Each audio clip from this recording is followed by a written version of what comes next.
నమస్కారం.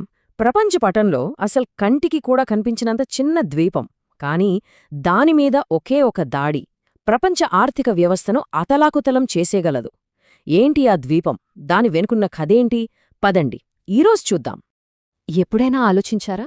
మిడిల్ ఈస్ట్లో ఎక్కడో ఏదో గడవవుతుంది, కాని దాని ఎఫెక్ట్ మనదాకా వస్తుంది. ప్రపంచమంతా ఎందుకంత టెన్షన్ పడుతుంది? ఈ ప్రశ్నలన్నింటికీ సమాధానం ఒకే ఒక చోట, ఒక చిన్న ద్వీపంలో దాగిఉంది. అవును, ఈ గ్లోబల్ టెన్షన్ వెనుక ఉన్న అస్సలు కారణం ఓ చిన్న, కాని చాలా అంటే చాలా కీలకమైన భూభాగం. దాని గురించే మనమిప్పుడు మాట్లాడుకోబోతున్నాం.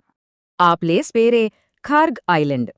ఇరాన్కు చెందింది, పర్షియన్ గల్ఫ్లో ఉంటుంది. చూడ్డానికి చిన్నగా కనిపిస్తున్నా దీని స్ట్రాటజిక్ ఇంపార్టెన్స్ మాత్రం చాలా చాలా పెద్దది. సరే, ఇరాన్కి ఈ ఐలాండ్ ఎందుకు అంత ఇంపార్టెంట్? ఎందుకంటే ఇది జస్ట్ ఒక ద్వీపం కాదు, మొత్తం పర్షియన్ గల్ఫ్లోనే ఇరాన్కి ఇది ఒక స్ట్రాటజిక్ హబ్. అన్నింటికన్నా ముఖ్యమైన విషయమేంటంటే ఇరాన్ ఎగుమతి చేసే ఆయిల్లో ఏకంగా 90% పైగా ఈ ఒక్క ఐలాండ్ నుంచే వెళ్తుంది.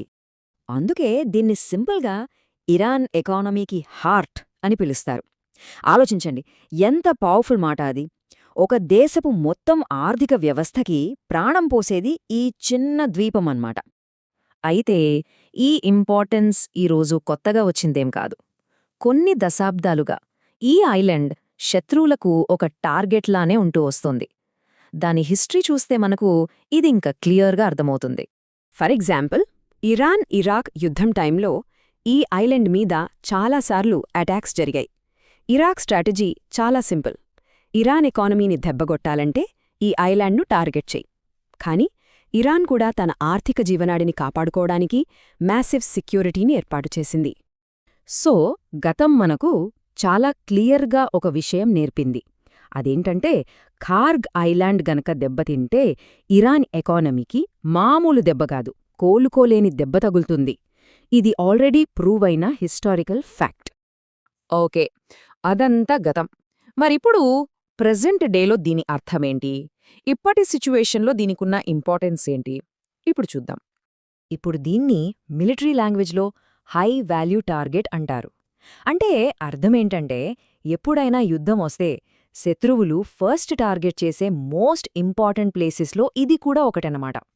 ఎందుకలా అంటే ఖార్గ్ ఐలాండ్ మీద అటాక్ అంటే అది కేవలం మిలిటరీ అటాక్ మాత్రమే కాదు, అది డైరెక్ట్గా ఇరాన్ ఎకానమీ మీద చేసే దాడి. దీన్నే ఎకనామిక్ వార్ఫేర్ అంటారు.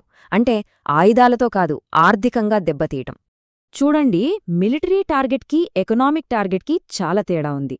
ఒక ట్యాంకును పేల్చేస్తే అది మిలిటరీకి నష్టం, కానీ ఖార్గ్ ఐలాండ్ లాంటి ఎకనామిక్ సెంటర్ని దెబ్బకొడితే మొత్తం దేశ ఆర్థిక వ్యవస్థే ప్యారలైజ్ అయిపోతుంది. ఒక్క దెబ్బతో దేశాన్ని నిలబడలేని స్థితికి తీసుకురావడం లాంటిదిది. కానీ ఇక్కడ మనం గుర్తుపట్టుకోవాల్సిన అసలు విషయం వేరే ఉంది. ఈ ఐలాండ్ మీద దాడి జరిగితే ఆ ఎఫెక్ట్ ఒక్క ఇరాన్తో ఆగిపోదు. ఆ షాక్ వేవ్స్ మొత్తం ప్రపంచానికి తగులుతాయి. ఒకవేళ ఖార్గ్ ఐలాండ్ మీద దాడి జరిగితే ఏమవుతుందో స్టెప్ బై స్టెప్ చూద్దాం.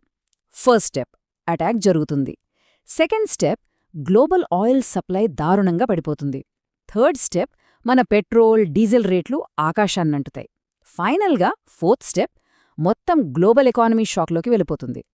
అంటే సింపుల్గా చెప్పాలంటే గ్లోబల్ ఆయిల్ సప్లైకి బ్రేక్ పడుతుంది. పెట్రోల్, డీజిల్ ధరలు చుక్కలనంటొచ్చు. అంతేకాదు, ప్రపంచంలోనే అత్యంత కీలకమైన ఆయిల్ రూట్ స్ట్రెయిట్ ఆఫ్ హార్మూజ్లో టెన్షన్స్ పీక్స్కు వెళ్తాయి. సో ఇది ఒక్క దేశం ప్రాబ్లం కాదు, ఇది గ్లోబల్ ఎకనామిక్ ప్రాబ్లం. అందుకే మనకు ఎక్కడో దూరంగా ఉన్నట్టు కనిపించే ఈ చిన్న ఐలాండ్ గ్లోబల్ పాలిటిక్స్లో ఇంత పెద్ద రోల్ ప్లే చేస్తుంది. అక్కడ ఏ చిన్న డిస్టర్బెన్స్ జరిగినా దాని ఎఫెక్ట్ మనందరి మీద పడుతుంది. మరి మనం ఆలోచించాల్సిన అసలు ప్రశ్న ఏంటంటే, ఒక చిన్న ద్వీపం మొత్తం ప్రపంచ ఆర్థిక వ్యవస్థను ఎలా శాసించగలదు? దీని గురించి ఆలోచించండి.